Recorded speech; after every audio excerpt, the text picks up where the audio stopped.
to our training today, Coalition Leadership in the Community. My name is Ann Shensky and I will be the moderator for today's webinar. This training or webinar is brought to you by the Great Lakes PTTC and SAMHSA. The Great Lakes PTTC is funded by SAMHSA, and we are funded under this following cooperative agreement. The presentation was prepared for the Great Lakes PTTC under this cooperative agreement. The opinions expressed in this webinar are the views of the speaker and do not necessarily reflect the official position of DHHS or SAMHSA. The use of affirming language inspires hope. Language matters, words have power, and people first. The PTTC uses affirming language to promote the application of evidence-based and culturally informed practices. And just some housekeeping notes. If you are having technical issues today, please individually message Christina Spanbauer or Stephanie Bellman in the chat and they will be happy to assist you. You can put any questions for the speaker or comments in the chat section. Certificates of attendance will be sent out to all of those who attend the full session. It takes about 2 weeks. And we request that you change or adjust your name so that we have your first and last name so that I can keep track to make sure that you will be able to get a certificate of attendance. Again, if you have concerns about how to do that, you can just type your full name into the chat. We will be putting a slide up at the end of the presentation with a link to a very short survey. It takes literally about 3 minutes. We use these surveys to report to SAMHSA, who funds us, so that we can continue to do these types of trainings free of charge. Also, just a quick reminder, we are recording this session and it will be available on our website along with the PowerPoints in a couple of weeks. We will be using Annotate today. So if you are not familiar with Annotate, just take a couple of minutes to look at this slide. It will be up at the top of your screen. Again, if there are questions, feel free to put your question in the chat and someone will be happy to help you. If you do not currently follow us on social media and would like to know what we're up to, please do. And with that, I am very excited to be able to turn this over to Carol Oliver, our speaker, who will lead us through the rest of our training today. Welcome, Carol. Excellent. Welcome. Thanks, Anne. Thank you very much. So I'm really pleased to be here. And this is part 2 of a coalition and leadership training. I don't know if anybody was on the prior webinar. You can sort of raise your hand if you were, or put something in the chat. So it looks like we've got some people who were there. And then for those of you who weren't there, a little bit about myself. So I work for a company called Education Development Center, and I do work in substance misuse prevention. But I think the piece to know about me for this particular presentation is I started in prevention in about the 1990s.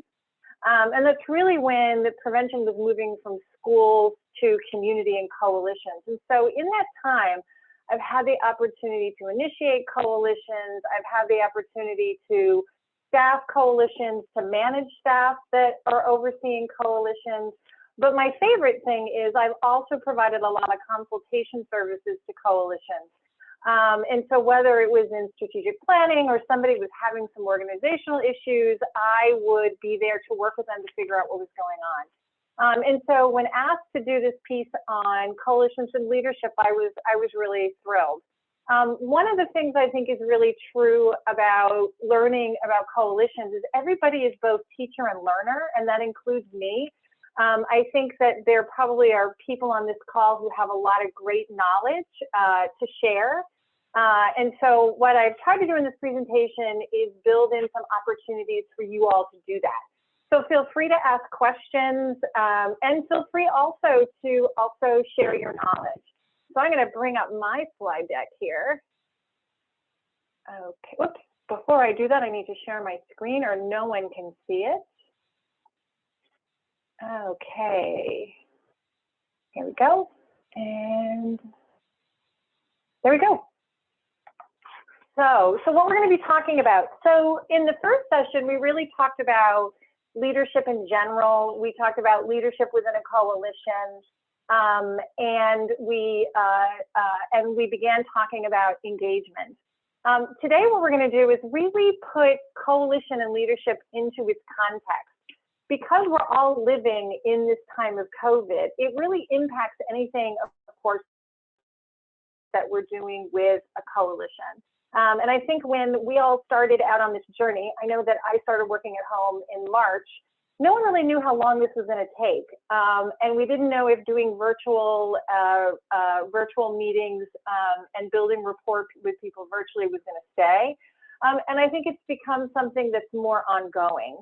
So the other piece we're going to talk about is virtual techniques and tips, and why this is so important with leading a coalition is if this is the venue, if this is the way in which we are moving our coalitions forward, then really having an opportunity to dig a little deeper into different ways of using virtual techniques and ways to think about it.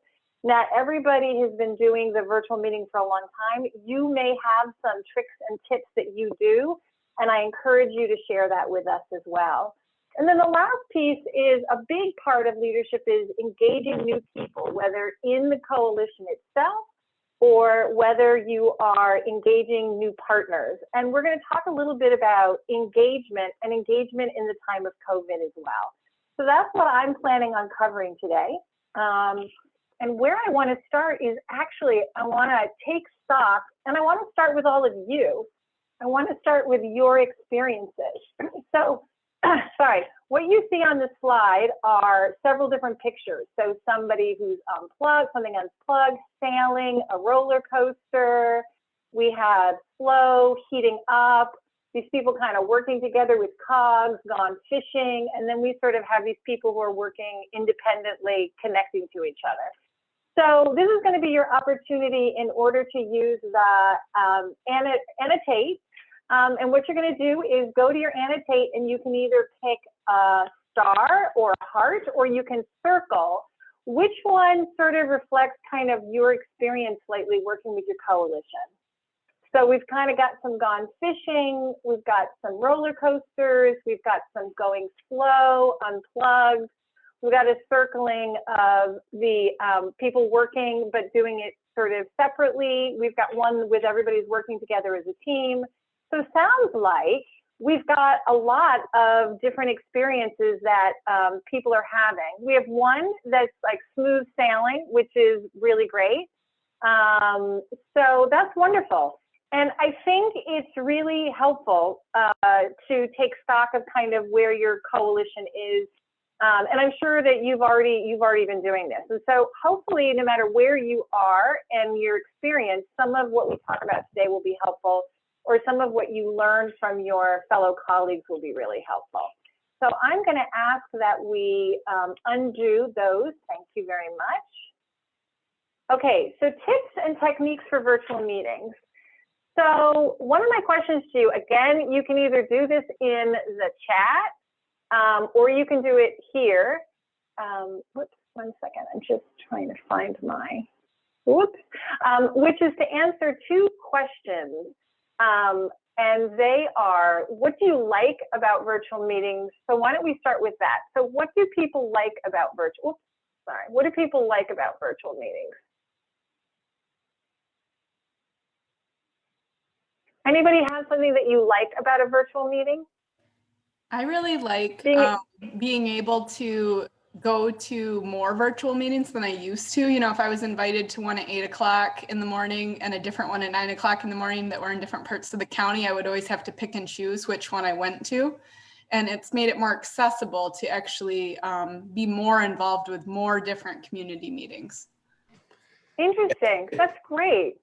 And piggybacking on what Heather just said, like I can join a meeting in Wisconsin, even though I'm in Illinois. So that's super helpful. That's great. It kind of makes the world seem a little smaller. And somebody said they like the fact that you can chat privately with people during the meeting. Yeah, if you kind of try to do that during a regular meeting, people shush you. And people have less of a sense that that's going on in a virtual meeting. So it sounds like the travel, the access, being able to access more different kinds of meetings, that travel's not getting in the way. Anything that you dislike about the virtual meeting? Anything that you find more difficult? Whoops. I did not mean to do that. I cannot see body language for my audience. Can you say that piece again? It's hard for me to read the body language because I used to see, kind of like analyze my audience, and based on their body language, be able to do presentations or be part, read the group. Yes, I think that especially being somebody who has presented both face-to-face and virtually, that is one of the things about presenting virtually that you can't read the body language. Lack of connection, lack of relationship, no personal touch. That's really interesting. Hard to pay attention, Zoom fatigue, right? Everybody's on Zoom and people get Zoom fatigued, less personal, hard to read and get to know people, problems with technology. Kinesthetic learners need movement. Okay, I think all of that is really, really true. Many times people are reluctant to speak up. And we're going to talk about all of this. We're going to sort of talk about the virtual meetings. I don't have all the answers, but I do have some ways of thinking about approaching virtual meetings that might be helpful. Let's see, and the hard to pay attention. I mean, I personally find that. Redundancies, these are great. Okay, so Carol, I'm too, going to ask. Sorry, Yeah. Carol, a couple of people said too, some issues with technology. Oh yeah, issues with technology. So having your participants having trouble to participate because they are having trouble with the technology, or it could be you're running the meeting and you're having trouble with the technology. So it could happen in either of those cases. Yep, those are, and I have had that personally happen. So I think that's really true. So anything else anybody wants to add before we move on? Okay, thank you for this. This is wonderful. So we're going to move on to the next one. So one of the things when I was preparing this, I don't mean to do that. One of the pieces when I was preparing this that I thought was really interesting was this idea that in the Chinese language, crisis is composed of danger and opportunity.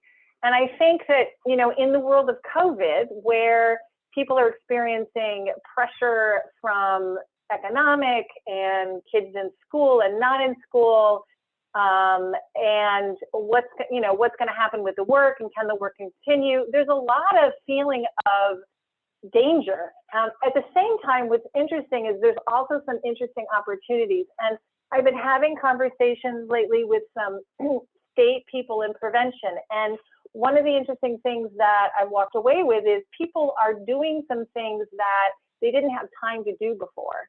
And it's provided some new opportunities as well. Okay. So I'm going to get rid of the chat for a second. So when we're preparing a virtual meeting, so I think the difference between a virtual meeting and a face-to-face meeting is a virtual meeting is more like a play.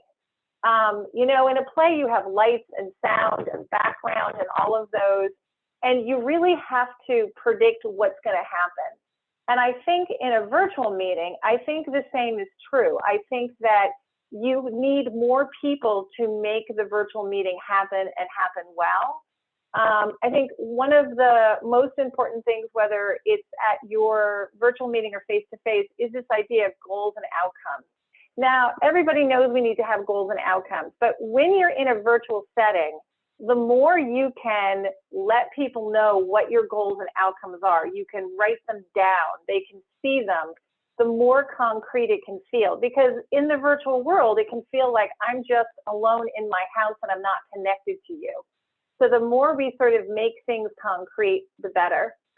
The other piece is having, especially when we're talking about distractibility, the other part that can be helpful is to divide up the roles and rotate them. So you may have a facilitator, a note keeper, a timekeeper, a technology person, and you might divvy out those roles, and then in the next month you might change those roles. And part of that is so different people get to do different parts of what's going on, and they also get to be engaged. And then we have the determining your agenda topics. And I think also in the time of COVID, I think it's really, really important that we're balancing both what the people need as well as the work that we need to get done.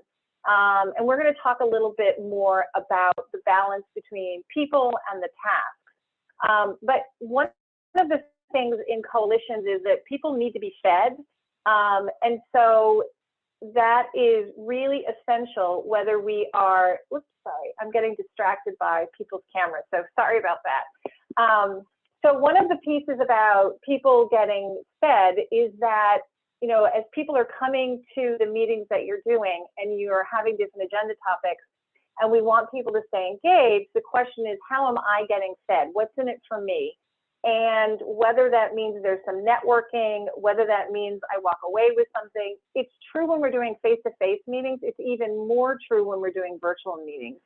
And then determining opportunities for interaction within the agenda. And we're gonna talk about that. So when I approach an agenda for a face-to-face meeting and a virtual meeting, I may do some of the same things in thinking through what I want to do, but there's a whole piece about the way in which I want to lay out the meeting and who I want to get involved. Another part is having different voices. So one way that you can stop people from getting bored or disengaged is to have different kinds of voices, having different people take on different parts of the agenda. Let's see. That's anything else that people have about being prepared that you want to share?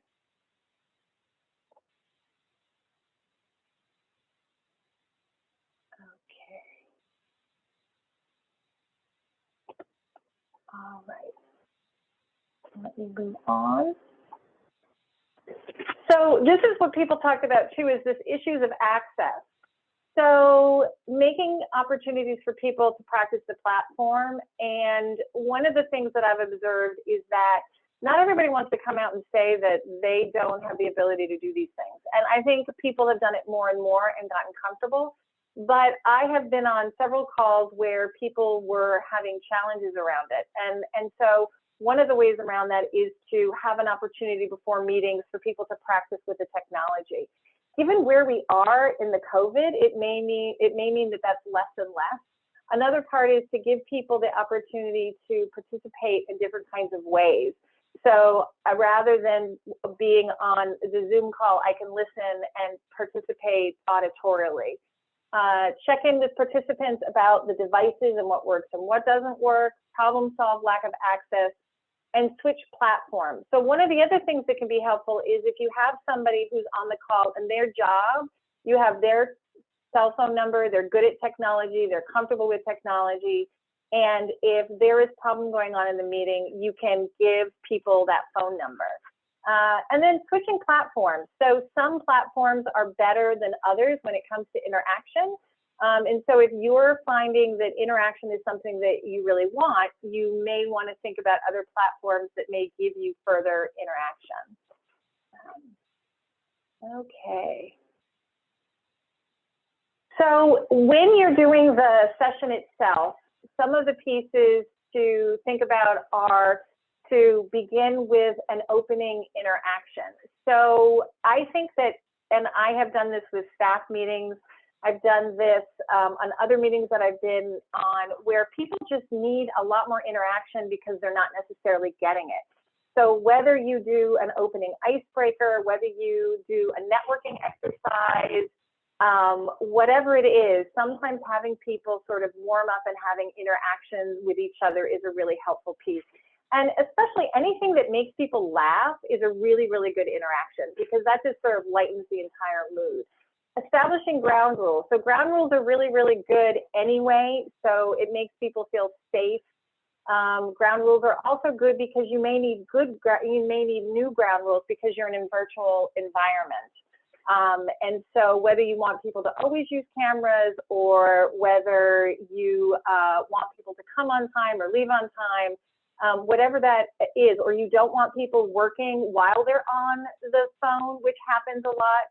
I have been in meetings where everyone was doing work while on the call, and I had to stop the meeting and say, we really kind of have to make a decision. We either have to say we're going to pay attention in this meeting, or do we really need the meeting?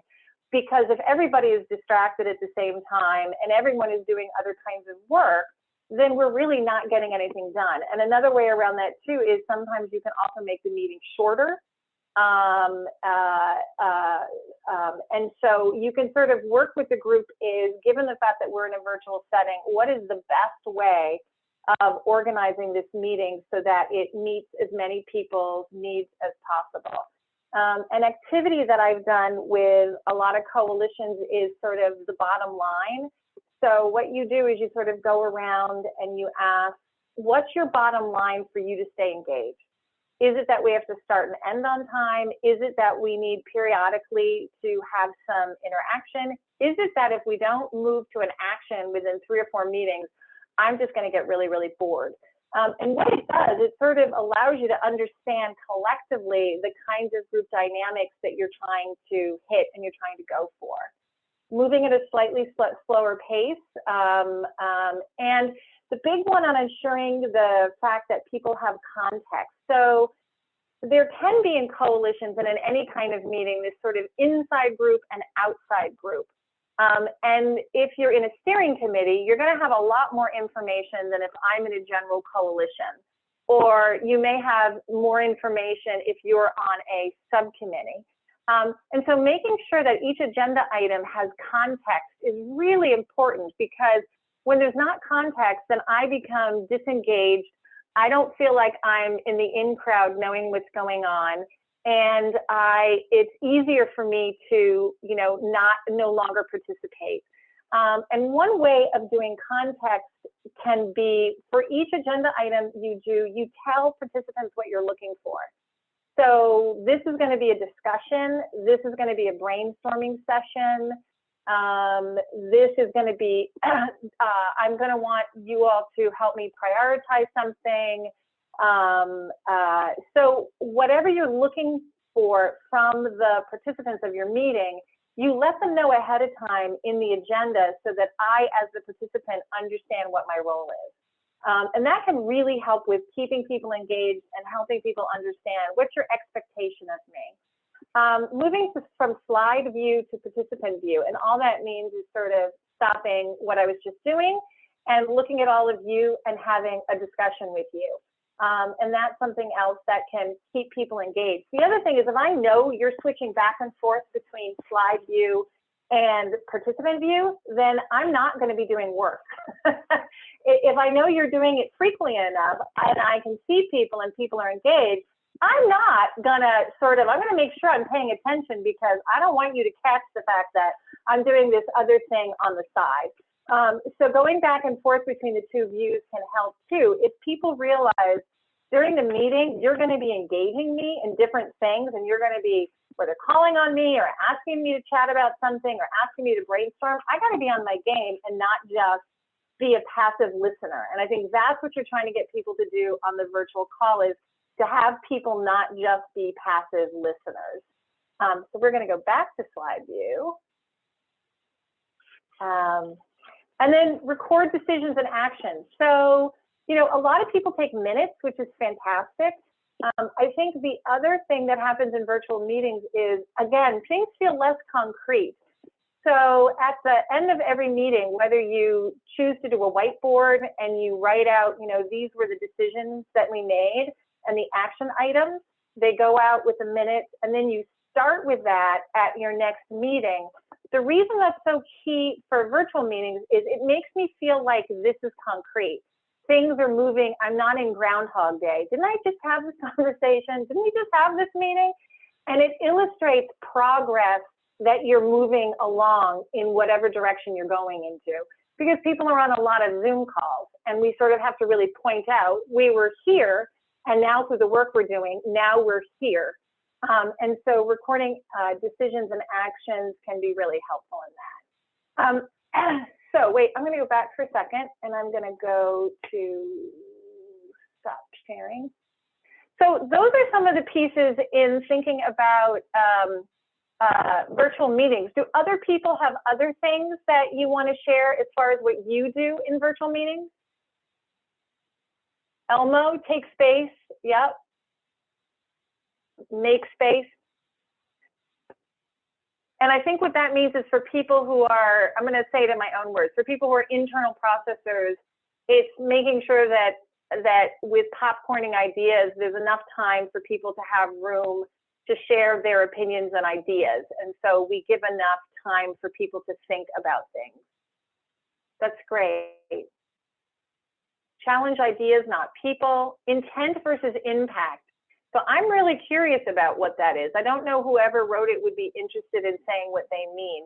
In other words, paying attention to what somebody intended rather than the impact that it had, right?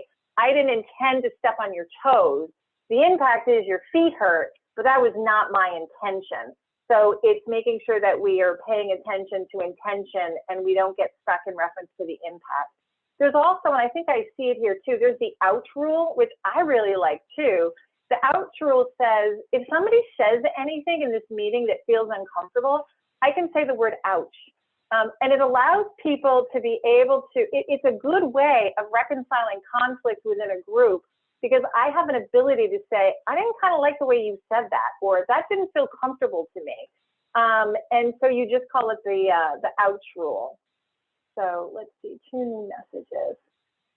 Enough, let's move on. That's a great one. Is used when the group starts repeating itself over and over and over again. Yeah, and I also think, and I've observed this too, I've observed it in face-to-face meetings and I've observed it on virtual meetings, is that the idea is we're going to get on the call and we're all going to talk, and then I'm going to write an action list. And I think the fact is, for people to stay engaged and for people to stay engaged over time, I think virtual meetings have to have more to them. And I think they take more work to be successful. It can be fun, and so Elmo, enough time, let's move on is a great one. Okay. Thank you for sharing your wisdom. That's great.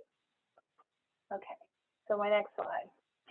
So one of the things that I find whenever I'm doing anything, whether it's I'm doing a virtual meeting or I'm doing a training, is I always go back to what I learned as being a training designer and about adult learning theory. Because whether it is that I'm talking on the phone with you or I'm in a training, I think the adult learning theory pieces still are important. And they're sort of like a guidepost when you're making decisions about your meeting. So respect, and we just talk about that, right? Respect is, we start on time, we end on time, we have ground rules. I know this is a space, space, space. Immediacy and relevancy means that there is something on this agenda that is relevant to me in some way. And that if I don't find the agenda items relevant, especially in this time period, then I might choose to spend my time elsewhere. It's why finding what's going to kind of meet the needs of your group while moving the work forward in this time is really, really important. Safety can be around ground rules. It can be around the ouch. It can be around, it's the Elmo, let's move on. Having techniques that safely are able to resolve conflicts or move the group forward is really helpful about safety. Inclusion, so who gets to be on what meeting, and is everyone included, and are there any barriers like technology that's keeping anybody from inclusion? And then of course what we talked about from the beginning, which is engagement, which we've been talking about. So in learning styles, we know that there's, and this came up in the chat, there's auditory learners, visual learners, and kinesthetic learners. So somebody said earlier in the chart, in the chat, that kinesthetic learners are learners that learn from moving, right? They tend to need to move. So in a face-to-face training, That might mean I have flip chart on the walls and I have people stand up and I have them write something. So looking at this, which of these do you feel, that is the style that you gravitate towards?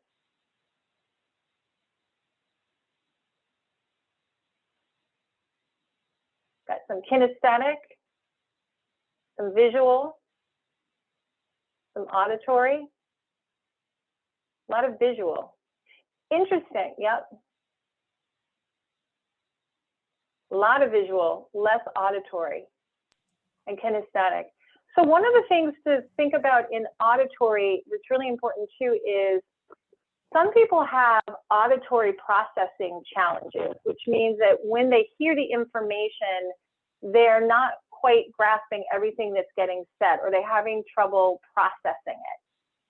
And so that's why the more you have things written visually, the more you have notes, the more you slow down, all of that is very helpful for people who, if their strength is not hearing, can be very, very useful. The other piece that can be useful for auditory processing, people who have that too, is more one-on-one opportunities to get information or to talk something through. And people don't come out and tell you they have auditory processing. I have worked with people and realized, and some of the clues are when they walk away, when there's sort of clear understanding, they're not walking away with the same understanding as other people. So all the techniques that we use, we can sort of build these into how we do our meetings. Oops, so I'm going to ask somebody to erase that. Sorry, Carol, I just wanted to add quick that there were several people who said that they have a mix of them. Like it's not. Yes, it's not just one or the other. Right, right. And that's why, and when you're doing this, and again, some people may disagree with the way in which I label these. But you could say that doing the annotate, where I am writing and I am having, and even if I take the pen and I write my answer in a whiteboard, that is a more kinesthetic activity. Polls could be considered kinesthetic as well. Brainstorming, if you're writing down what people are saying, can be visual as well as auditory.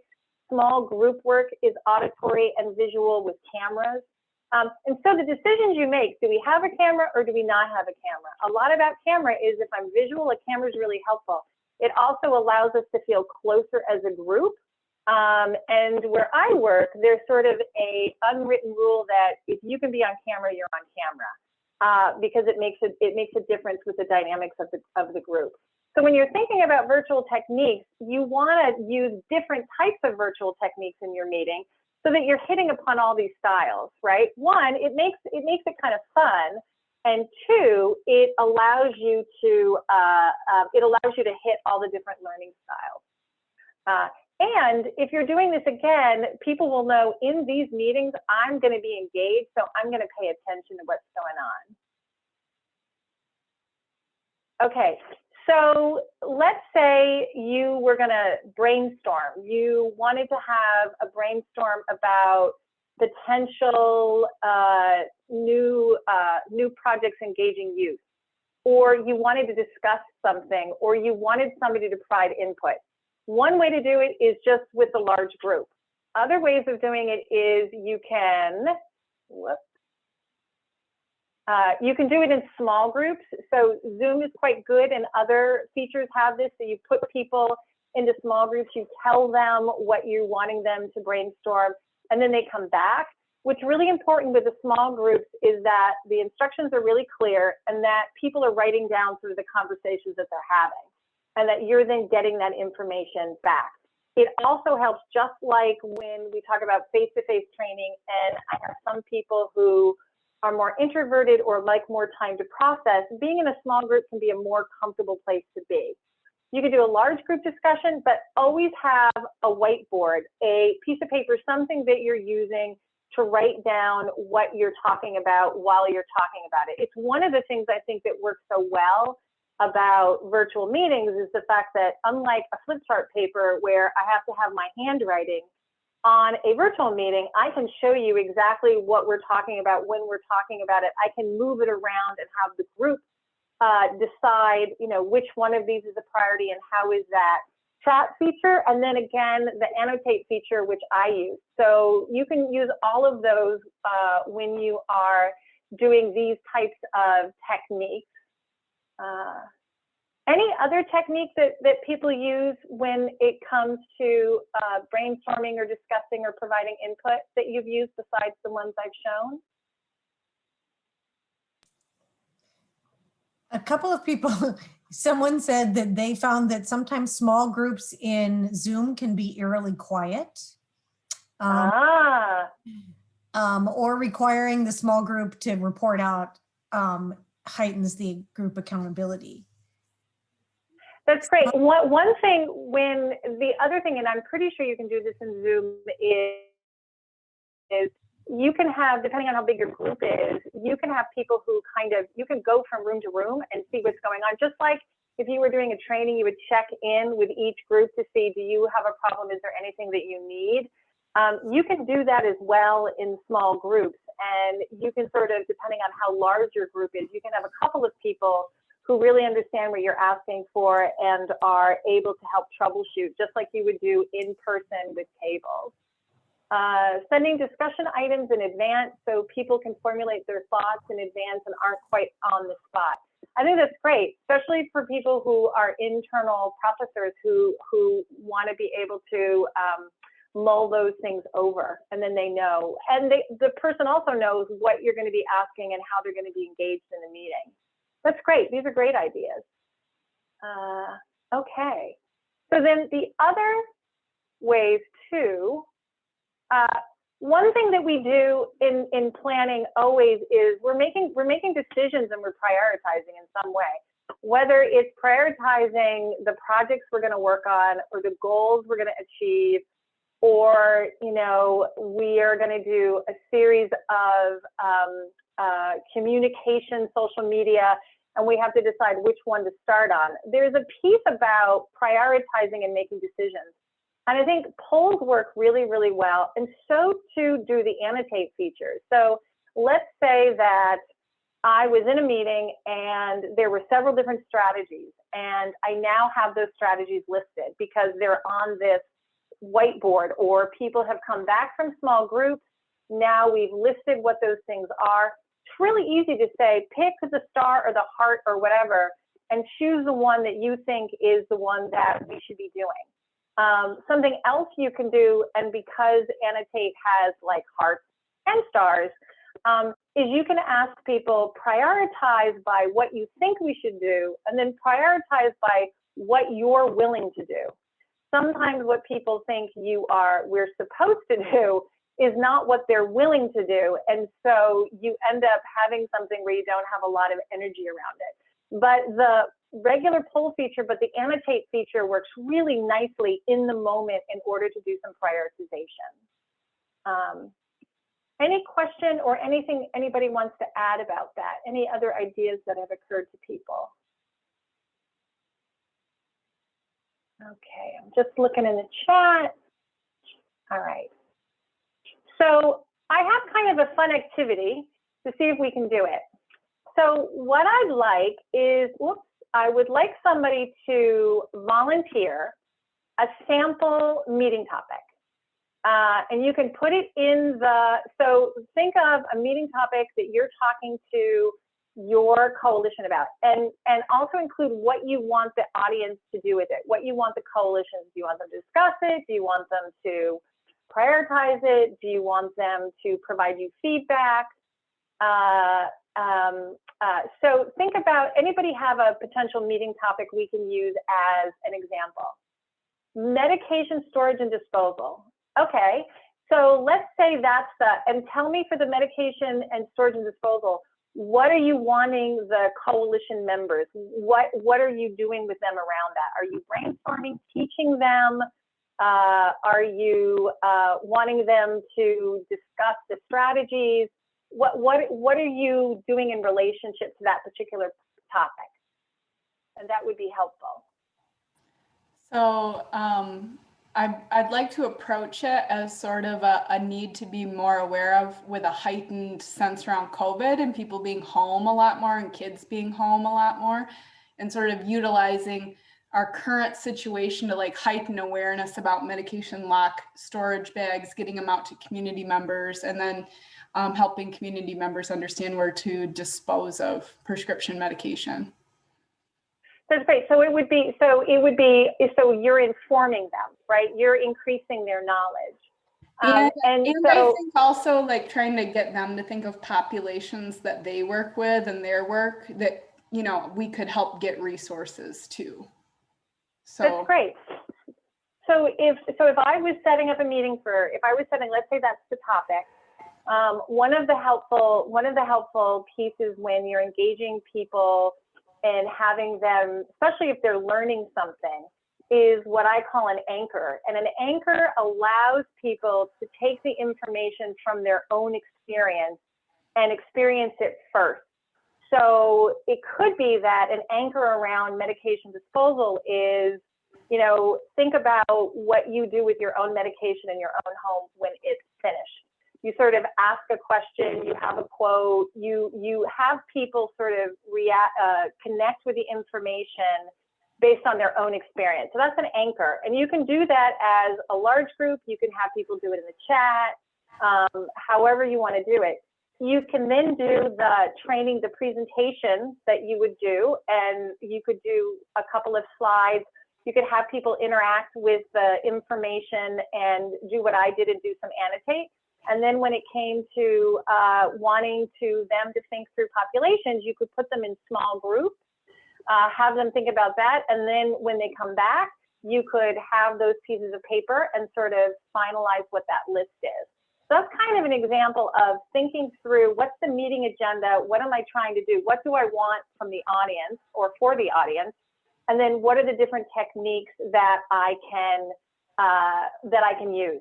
So we have another one, yearly budget.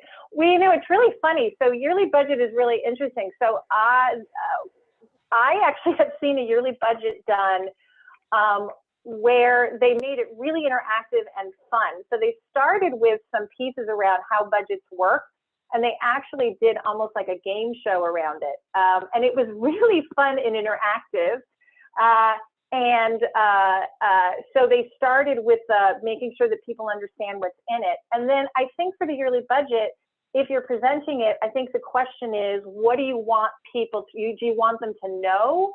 Do you want them to analyze it and come up with conclusions and thinking about it?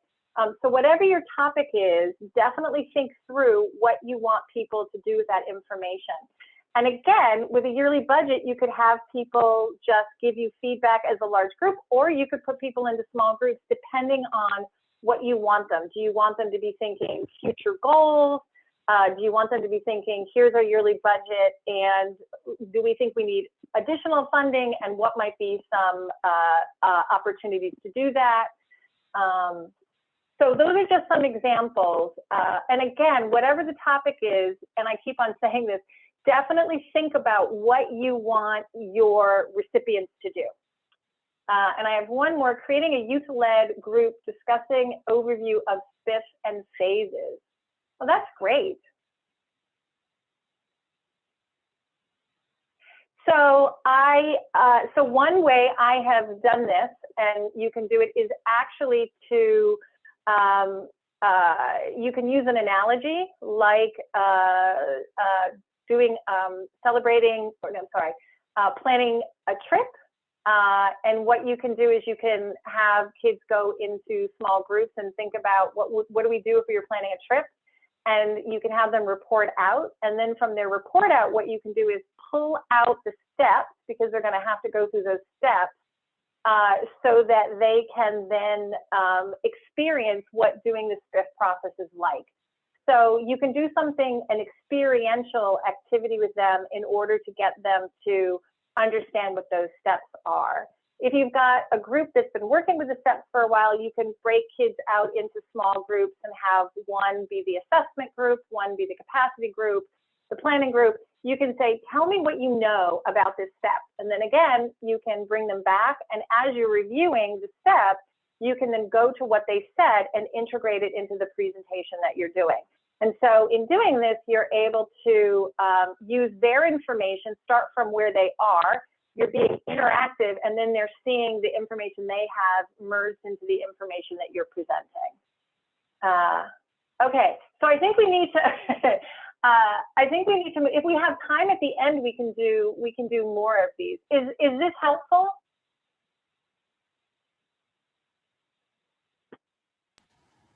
Yeah, I thought the examples were helpful. Okay, good. That's great. All right, great. Well, if we have more time, what we'll do is we'll do some more. I have to say that I'm the person in my office that when people are needing an activity for something, they always go to me, and for some reason I think of them. So let's continue. But these are great. And I have to tell you, I wasn't sure if that activity would work or not, but it seems to have worked. So let me share my screen again. Excellent. So we're going to move on. So engaging partners, right? Well, this is really hard in the time of COVID. You know, and why would somebody do this, right? And it's kind of the lifeblood of coalitions, is to engage your members, but also be engaging in people who are outside your coalition. And in the time of COVID, it may not feel like a good time. So here's my question. This is sort of a fun question, and I'm gonna stop sharing and we can look at the chat. If you could invite anybody to your coalition in the world, who would you invite? You can have this person, they're gonna work for you. Who would you have? Michelle Obama. Who would you have? Barack Obama. Who else would you have? You could have anybody in the world. Oprah. Joe Biden. I had somebody once say Churchill. I mean, you can bring people back from the dead for this exercise. Tammy Leonardo Nimoy. Ellen DeGeneres, Jesus, yeah. It's just a fun activity. If you could have anybody, right? So sort of the sky's the limit. The reality is we can't have anybody, but we can, Jimmy Fallon, Leslie, I think that's Stump. So we can't have everybody, but we could probably have anybody who is in our community. So thinking about why are we thinking about this now in the time of COVID? So one thing is it's a good, especially if, and we had some people who said it was slow, you know, it was difficult to get people to engage. And if you're looking for something for people to engage in that's really concrete, where they can think about this and create a plan, it's not bad timing in order to think about your partners and your partnerships and your membership. And so you can create the opportunities for the existing members. It's an opportunity to talk to key stakeholders. And I think earlier people talked about the fact that I can just get on the phone with somebody. I don't have to schedule, I don't have to go to their office. It's not a big deal for that person because they're just picking up the phone or getting on a Zoom call. So the opportunity to talk to people you may not have or have wanted to talk to in your community is really great because it reduces some of those barriers. And it also, the other thing you can do is gather input on new and emerging issues. So let's say it was about medical disposal, or let's say it's around vaping. There is some issue that's emerging in your community and you kind of want to get a lay of the land. It's a really good opportunity to go out, and one of the reasons you can say that you are talking to people is, this is a new emerging issue, this is who we are, and we would really like to find out what your opinion is. So the pandemic actually is not a bad time to be thinking about new membership. And what I'm going to show you is some techniques. So the first thing that you need to do is identify potential partners. Now, why I'm showing you this is these charts work great in a virtual setting. So, you know, and if you're doing any kind of planning, putting the information together, having a chart, and then having people brainstorm so they can see it it's concrete, it's interactive, and it really keeps the information together for yourself. So one of the things you can do is just review the goals and action plan that you already have, and just ask the question, who could assist us with implementing and sustaining these issues? So you would have your work goals, your current partners, and then the group would say, who are the gaps in the related to the goals, and who are the potential new partners? So it's a way of sort of doing that brainstorming in an interactive, fun kind of way.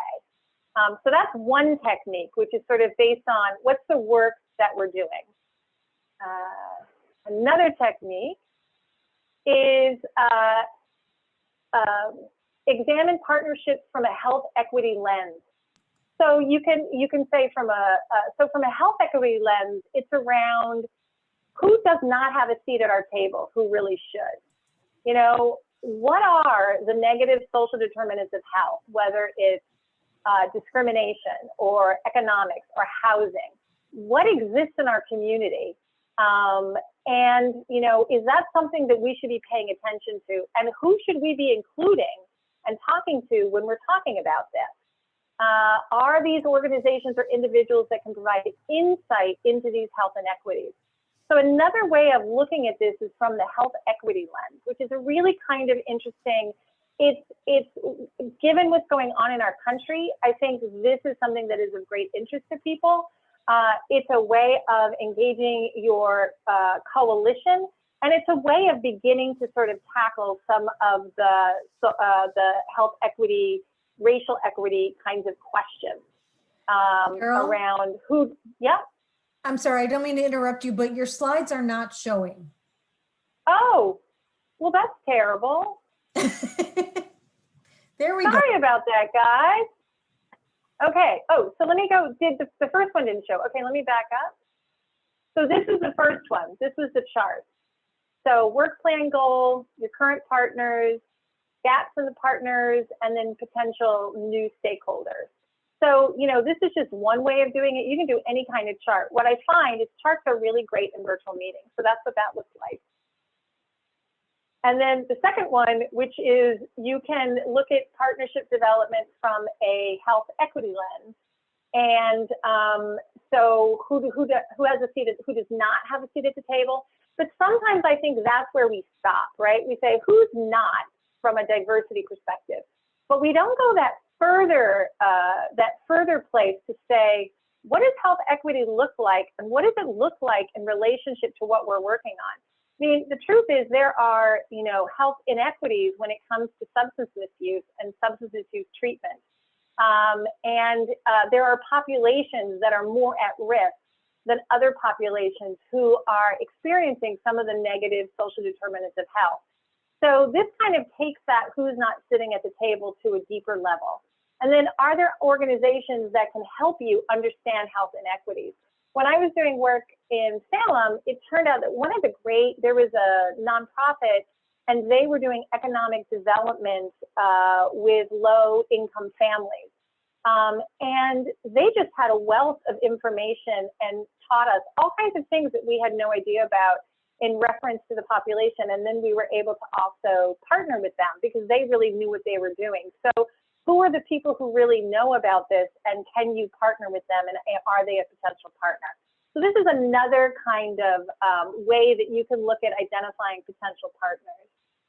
And again, you can either sort of virtual meeting wise, you could, you know, have each one of these, or you could have questions on a slide and have room for people answering the questions. You could put people in small groups and have them think about the question, and then have them come and report out on what they're finding. So this kind of way of thinking about it works really, really good if you want to generate interesting discussion within your group. Okay, and this one. So this one is the really practical way of doing it. And this particular one works very well for new coalitions, and it also works well for coalitions that have slowed down a lot and have lost membership, right? And I often think of coalitions as a wheel, and you know, the wheel is going to spin, and the people most interested, most aware in the center, they're going to be the people who come on board first. Then we've got the people who are aware but less interested, and then we've got the uninterested. And the more I can get the circle to go faster by what we do, by reputation, by increasing our membership, the more the people on the outside are kind of going to want to come into the coalition. The other thing you can do with this, which is really fun, is you could actually use this graphic. You could put it on a piece of paper, and you could then use the annotate, and you could have people write down for each one of these, who's directly impacted, do we have them here, who is aware but uninterested, and you could do sort of a mind map with your membership in helping to think these things through, where people could actually see the results, you know, in time. So those are 3 ways of identifying potential stakeholders. Okay, so before I go on to that, anything else that all of you have in an identified, anything that you guys have as a strategy when you're trying to identify stakeholders that I haven't talked about? Anybody want to share anything? It's okay if you don't. Okay, but I do encourage people to think about, I do encourage you to think about this, because it would, especially if your coalition is slow, it would make for a very interesting kind of topic. Okay, so we're gonna now switch to sort of outreaching. So we've identified our new partners and we've interacted with the coalition. Now we've got to outreach to these new members or partners. So using your annotate tool, and left is strongly dislike and the right is love it, sort of place where you feel about, your feeling about outreaching. How comfortable are you in outreaching to new members or partners? Is this something you really like to do, or it's like, oh, this is not really my thing? we and need there's your no right slides or up. wrong. Ah, sorry. I'm being a bad presenter. Sorry, guys. Sorry. Okay, now you can see it. So how do you feel about outreaching to new members? Do you really, it's not your thing, or do you love it? But where do you fall? We'll get a sense where different members fall. Yep. Yeah, we have people around the gamut, right? Which is really, really interesting. And I think this is true about in whether it's a staff or whether it's a coalition. People have different comfort levels in sort of outreaching to new members and partners. And we're going to talk about, and one of the things to think about is taking that into consideration about who really loves it and who it's not their cup of tea. Because you can arrange it in such a way that the people who really love it are the people who are doing the outreach, and the people who don't like it as much are doing other things to support that effort as well. And this is actually a really kind of fun activity that you can also do with your coalition as well. So I'm going to get rid of the writing. Okay, so here's how you prepare for potential partner. Learn about your potential partner, so everything that you can learn about them, and so, you know, social media, LinkedIn, you know, reports, somebody who knows that particular partner. If the partner has a different culture than you, so let's say you're really interested in getting the police on board and you don't have a strong relationship with them, learning about the partner is learning about what is the law enforcement culture looks like, and what does that look like, and do I know anybody in that culture that can explain it to me so that I can have an understanding. Reviewing the past media presence, knowing if there's anything political that's been going on with that organization that you should know about, or getting a sense of what that organization's priorities might be. And again, so for outreach, it may be that there's some people who are doing the actual ask, but it may be that there are other group of people who don't like to do the ask, but they love to do the homework, and they like to sort of get a sense of what's going on, and then that's their role. Using existing members and partners to gain information, and being judicious with whom you first approach.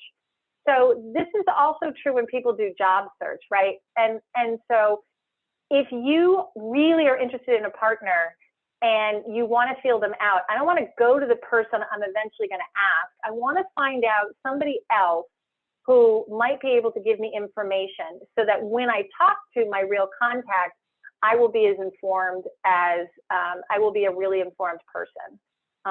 So these are all sort of techniques that you can do in sort of getting a sense of your partner. And I think the more information you have, because this is very strategic, the better your experience will be. So you can also use, this is another tool that you can use and as an analysis tool. So you have your potential new partner. You have what are the gaps that that partner is filling? You know, why do you want that partner? What's the other value that they add to your group? And what's the added value for the partner? These are really, really important questions. And so, you know, let's say the potential new partner is the faith community. The resource or the gap filled, it may be that they have an ability to reach part of the community that is not engaged with the school or other parts. Or they may have access to a group of youth in the community that you can tap into outside of the school. And other value added, they may also have space that works, because I've always found the faith community has some great space. And there may be some natural connection between the mission that they have and the mission that you're doing. So there's some overlap. And then what's their value added for participating? And you can do this for every single new partner and fill this out as well. Any questions on that? Pretty straightforward. Okay, I'm just going to check the chat. For identifying, attending other community members and very comfortable approaching. For identifying, attending. Yeah, so attend other people's meetings, right? And be very comfortable when you're approaching them. I think that's the other thing too, right? And in the world, this is another reason why it's a positive. In the world of, you know, everybody virtual, you joining a meeting, they're hardly going to know you're there, right? It's not like this new person walking in the door. So the likelihood that you'll get invited to go to a meeting or it won't be difficult for somebody is much higher and easier in this sort of time of when we're all doing things virtually. Okay. So I'm going to move this so I can see. So preparing to recruit, so building the relationship. So find a mutual contact. My sister has this saying that everybody is 6 degrees of separation away from the president. I've never found that, and I'm waiting for her to prove it to me, but anyway, that's her saying. And so find a mutual contact who can give introductions, initiate a formal chat on Zoom, connect with their social media, just connect with their Facebook page or LinkedIn page and see what they post. And what other people said too, suggest attending another meeting. So all of these are potential things that you can do, and I'm sure have done, right? Everything that I'm saying is not rocket science, and many of you are probably already doing a lot of these. Okay, so tell me something you always try to communicate about your coalition. So when you're talking to other people about your coalition, what is something that you always try to communicate? You can put it in the entity tool in there, or you can also put it in the message. Either one will work. So what's something that you always try to communicate? Let's see. I'm sure people are thinking. Purpose. Fantastic. Purpose. So what's the purpose of your group? Other things that you team use strengths and weaknesses. So you try to connote the teamwork that you use. Value and mission. Value, purpose for all the importance of our mission. These are great. I have to move this. We work for smoke-free air for all workers. Oh yeah, so we work for smoke-free air for all workers. which is a really catchy slogan and people can remember it. Drug prevention is anything that promotes wellness so everyone belongs to our group. That's fantastic. Our strength is in our member interests. These are great slogans. You can get involved as much as you want, which is fantastic. Let's see, I just want to make sure I'm not missing any. Networking, these are great. The work of the collective amplifies the work of the individual. I love that. I love these catchphrases, human rights through human rights. These are great. These are fantastic. And there's so a couple too part of on this, chat, Carol. yeah. How agencies in our community collaborate together, or it takes a community to keep a community healthy. That's fantastic. I love that. I want to Youth steal want that. to make their own decisions if given all the information. These are great. These are all really, really great. And you know, we're gonna, and what I want you to do is remember these, because we're gonna talk about messaging in a second, and we can sort of run these through kind of what the advice is for messaging. So what I'm gonna do is ask to clear the board. Okay, whoops. So be brief and be clear. And everything that you all show me was really brief and really clear. Like, you know, like Nike's just do it. It's something that people remember. Customize it for your specific partner. And this is where the homework comes in, right? Because if you know the value added for the partner, you're gonna add that into your speech. If you know that they have a particular mission, if you know that the CEO is really invested in a particular topic, right? All those things you're going to add into the potential elevator speech. Making a compelling call to action. So all of this is nice, you know, but what am I going to have them do? Am I going to have them meet with me for lunch? Am I going to have them join a meeting? Am I going to meet with them with some of their staff? You know, what is the action I want them to do? I want them to network with us in the future? Do I want them to help us advertise what we do? Do I want to get free space for them when we have large community events? So what's the compelling call to action that you're going to ask this person? And again, you would think of this ahead of time, and then extend an invite.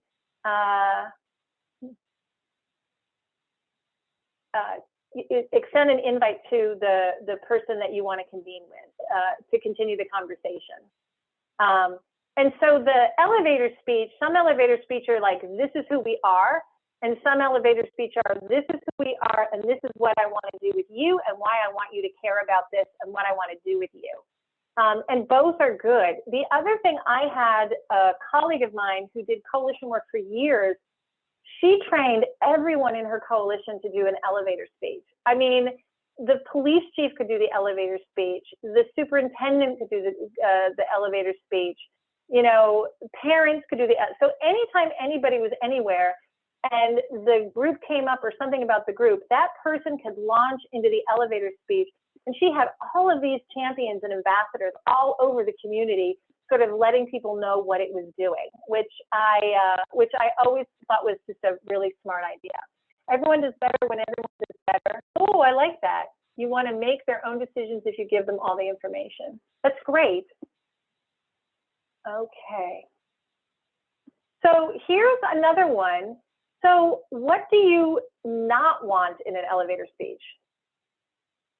Whoops. So what do you not want? So I have spent too much time talking about yourself. That has happened. Use jargon the person won't understand. What else do you not want in an elevator speech? If somebody came to you and they were pitching you or telling you, what is something that you don't want?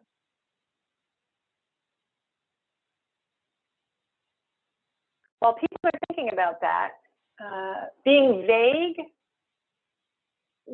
about who will take the next step, right? Don't talk about the coalition's needs and deficits, right? That's a great one. The other thing about using jargon is talk to somebody outside your field.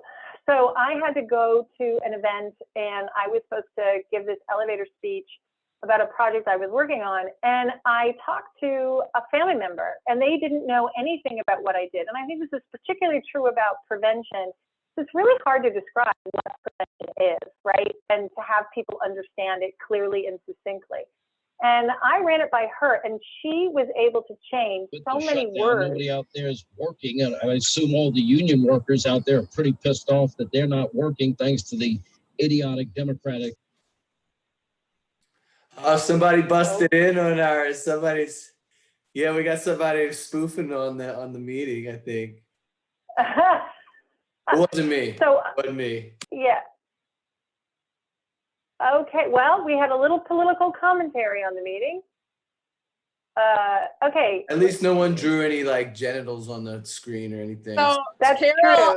Carol, I'm thinking maybe he was giving an example of what you shouldn't say when you're. Oh, yeah. Yeah, don't talk about politics. That makes sense. Down to that interruption and. Okay. The other, there is, yeah, one more that, Yeah, don't. off-topic reasons. One of the things that you shouldn't say is like off-topic reasons why. For example, if you work with youth, talk about youth, not adult programming. One of the things that you don't do in an elevator pitch. Exactly. The other thing about elevators pitches, and you know, I have learned this from personal experience, is I was in a meeting with a woman who had an amazing elevator speech about her program. And it really made me reflect on my elevator speech. And I was like, mine is just not nearly as good as hers. And I went back and I really worked on it and worked on it and worked on it to get it in a better shape. And at my company, we did this thing which was sort of like Shark Tank, but for new ideas. And so people could pitch new ideas and they had to like do a pitch, like an elevator pitch about their concept. And they got training on this for weeks.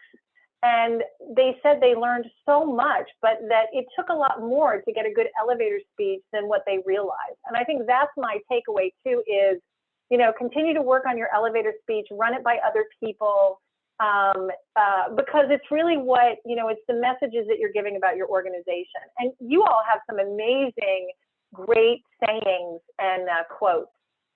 Asking for a quick audience answer from the audience. Yeah, putting the person on the spot, right? Anybody who feels put on the spot or they feel like you're asking something for them.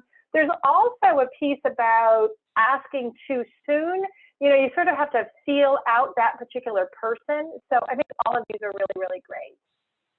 Okay. Allow them time to consider and ask questions. Don't expect an immediate response. I think they just accidentally unmuted. Oh, it was their radio. Okay, so we're going to erase these. Thank you. You guys have great answers. See, this is why I love doing coalition work because, you know, everyone is a learner, everyone is an expert. Okay, so the other thing that you need to do is figure out what your approach is. And you know, it used to be that it was, you know, just ask somebody in person. But now, you know, do you want to contact them on social media and link in with them first? I have a colleague who really likes that approach. Do you want to do an email introduction?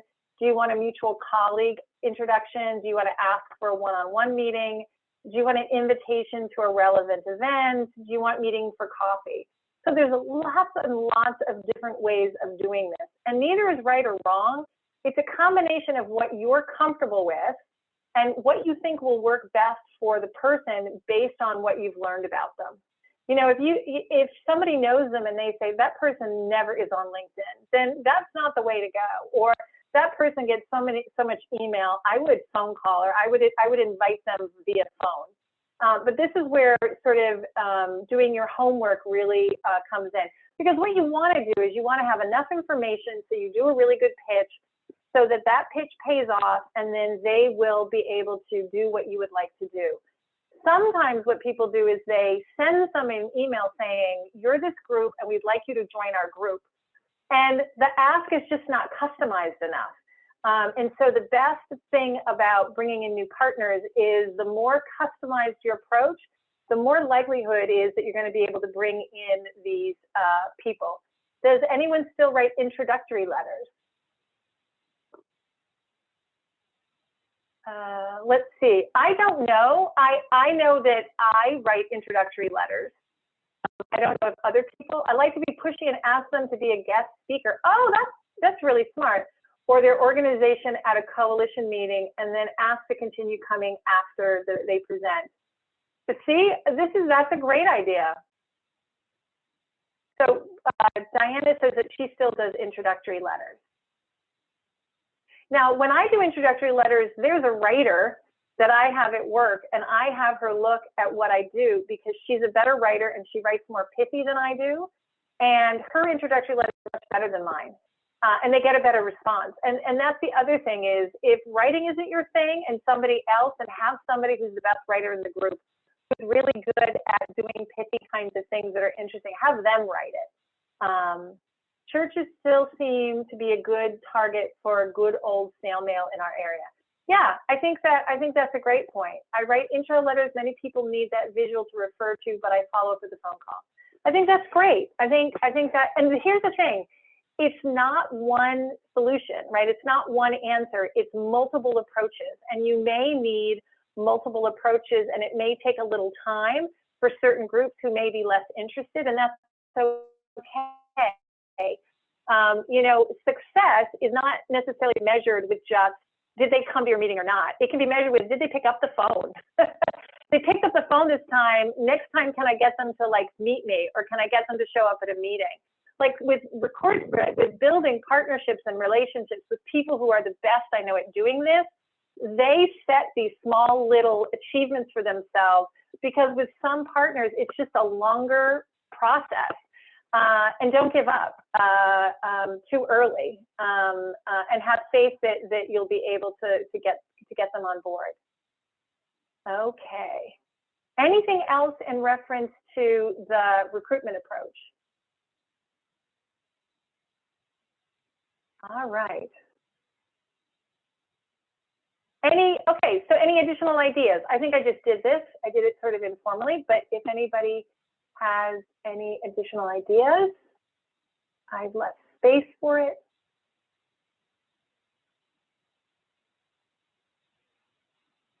And I'm having trouble getting my,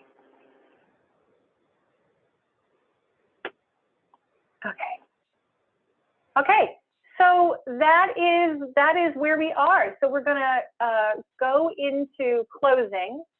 And so here's kind of what we talked about today, which was taking stock of your coalition, virtual techniques, engaging new people, and organizing in a virtual world. So that's kind of what we talked about.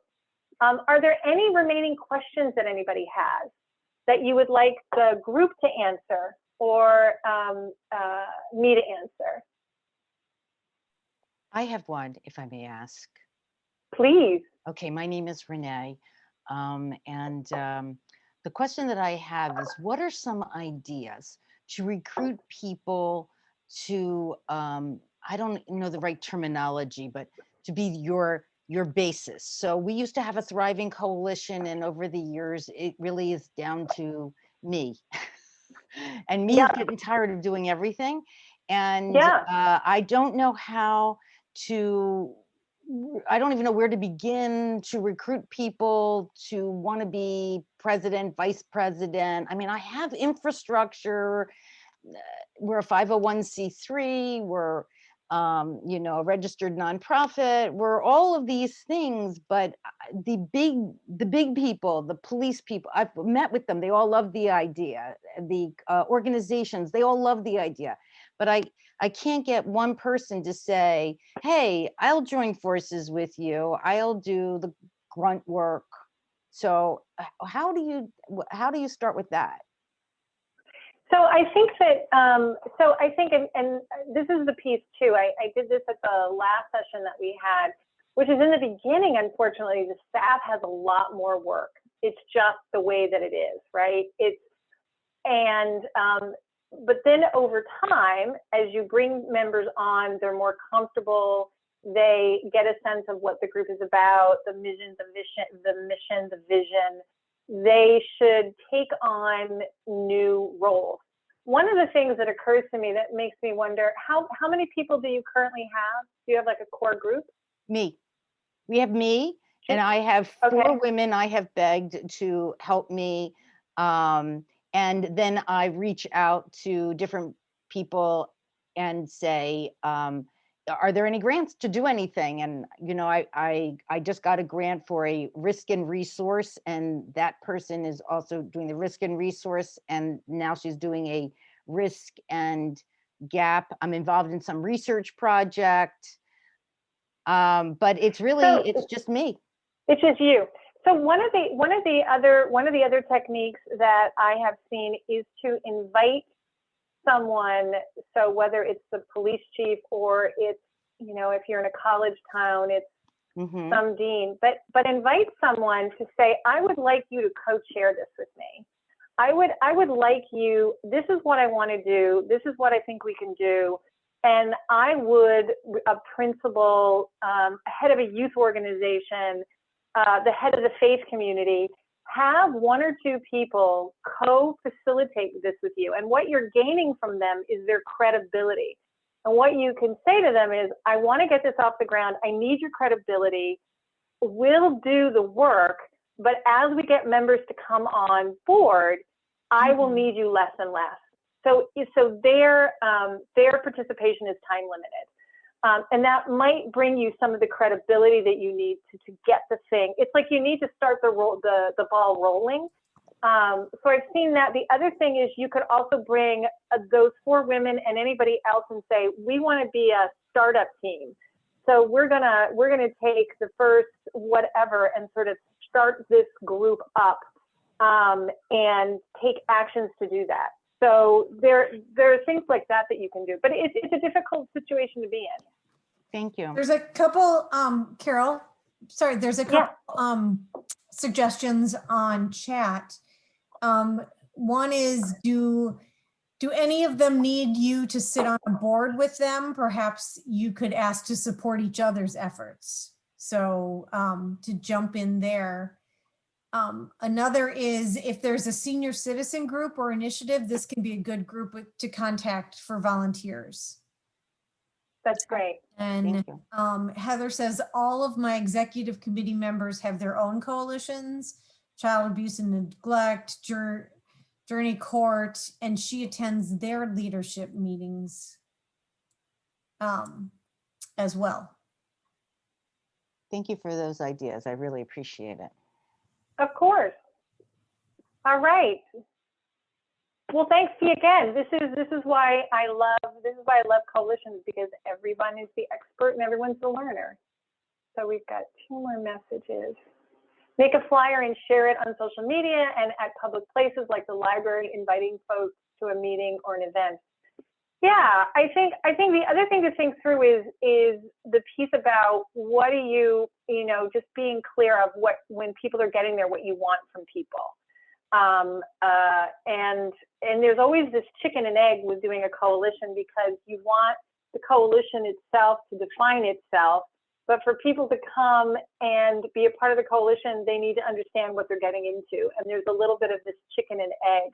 But I think if you also make it a little concrete with people, I think that can be helpful. Not that you're not, that can be helpful as well. All right.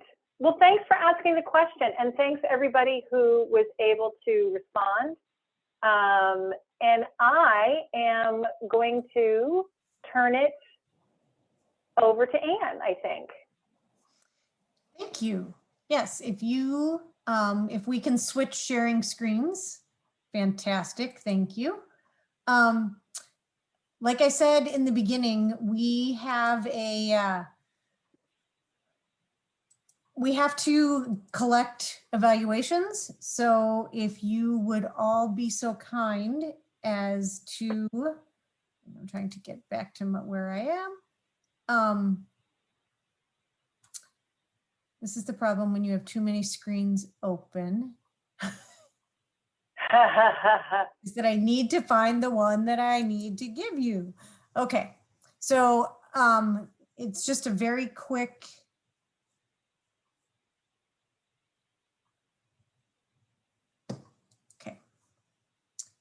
share my screen. There we go. So you can just put your phone up to that link and it will take you directly to a survey. Or if that isn't something that, you know, works for you, I will send out the survey link to everyone on the presentation today. So I would just ask that you take just a couple minutes. It's literally like 8 questions, so it doesn't take very long at all.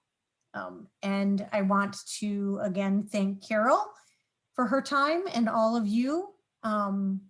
And we hope to be able to do many more presentations together. Thanks, everybody, and best of luck with all your coalitions. Thanks, everybody.